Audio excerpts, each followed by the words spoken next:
안녕하세요. 세비단과에서 망막센터를 맡고 있는 김기석입니다. 오늘은 좀 어렵지만 망막에 대해서 얘기를 드리겠습니다. 눈에 빛이 들어가서 그 빛을 전기 신호로 바꿔서 뇌로 연결을 해서 물체를 인지할 수 있도록 변화하는 변환기, 거기에 중추적인 역할을 하는 곳이 망막이라고 할 수 있습니다. 대표적으로 당뇨에 의한 망막병증, 그 다음에 혈관이 막히는 혈관폐쇄에 의한 망막병증, 류마티스 질환에 해당하는 포도막염, 그 외에도 구조적으로 이상이 생기는 망막박리, 조금 더 나가면 뇌에 있는 질환들 또는 그 외의 종양, 몸에 일어나는 그 모든 질환이 다 눈에 가능합니다. 당뇨 망막병증은 당뇨에 의해서 생기는 눈의 병증입니다. 당뇨에 의한 몸의 병은요, 대부분 혈관 폐쇄로 나타나요. 시간이 오래되면 될수록 높아진 당 수치에 의해서 변화되는 곳이 혈관이거든요. 눈도 혈관이 가장 많이 분포하는 곳이 망막이라는 곳입니다. 눈에 암이 생기나요? 생겨요. 어디에 생겨요? 망막에 생겨요. 보통 3세 이하예요. 어린 아이들 보면 가끔가다 눈동자가 하얀 아이들이 있어요. 그게 대부분은 선천백내장이에요. 사진을 찍었는데 얘만 눈 색깔이 이상해요. 꼭 보셔야 됩니다. 사진 찍어서 두 눈의 색깔이 다르다는 거, 그거는 사시에서 보통 많이 얘기를 할 거예요. 하지만 망막에서는 암이 있는가. 그런데 이거를 안타깝게도 안과 의사밖에 몰라요.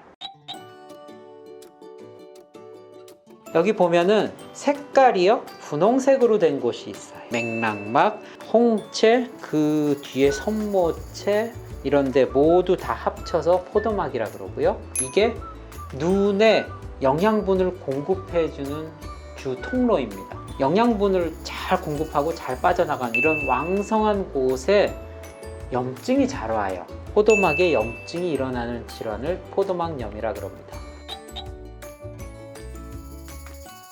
황반 변성은요, 단어 뜻 그대로 황반의 변성을 일으키는 병을 총칭한 것이 황반 변성입니다. 여기가 황반이라는 곳이고요. 주변에 보면 하얀 점들이 보여요. 이거는 의학적 용어로 드루젠이라 그럽니다. 초기에 황반의 변성을 일으킬 수 있는 요인입니다. 이 숫자가 많아지고 커지고 황반을 침범하게 될 때 우리가 비로소 치료에 들어갈 수가 있습니다.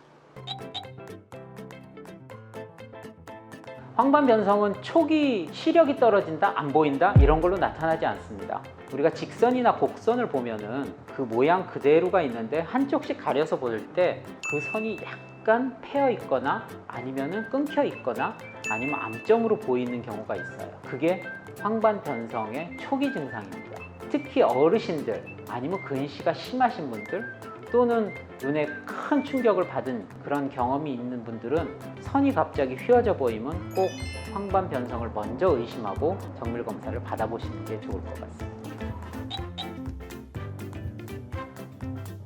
노란 게 망막이고요. 그 뒤에 분홍색으로 되어 있는 곳이 맥락막이라는 곳입니다. 이 맥락막이라는 곳은 망막을 살게 해주는 배양분 같은 곳이거든요. 두 개는 접착되어 있지 않아요. 그리고 이 안에는 겔이나 물이라는 것으로 채워져 있어요. 이 노란 망막층에 구멍이 생기면 유리체 안에 물이 맥락막과 망막 사이로 들어가요. 그러면서 이 맥락막과 망막이 분리가 되는 거예요. 그러면 이 망막의 기능을 못해서 시력이 안 나오게 돼요. 망막박리는 응급이라고 해요.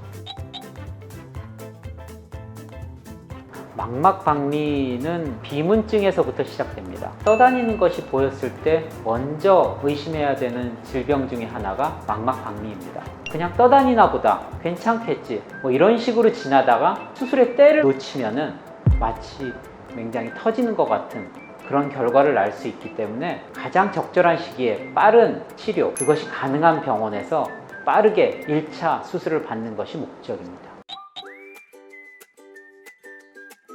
망막은 건드리지 못하고 그 뒤에 있는 맥락막도 건드리지 못하고 그 더 뒤에 있는 시신경도 우리는 건드리지 못합니다.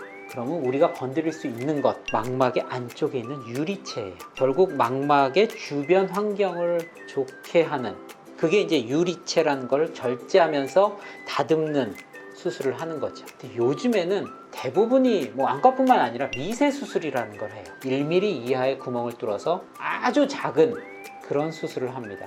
눈에 구멍을 내서 하나는 눈 안에 불을 비치고 하나는 가위나 포셉 이런 걸 넣어서, 눈은 풍선이기 때문에 구멍을 뚫으면 푹 가라앉지 않게 계속적으로 물을 집어넣어 줍니다. 그렇게 세 군데 구멍을 뚫어서 수술을 하는 걸 유리체 절제술이라 그러는데, 환자분 통증도 별로 없고, 하지만 그 장비가 갖춰져 있어야 되겠죠.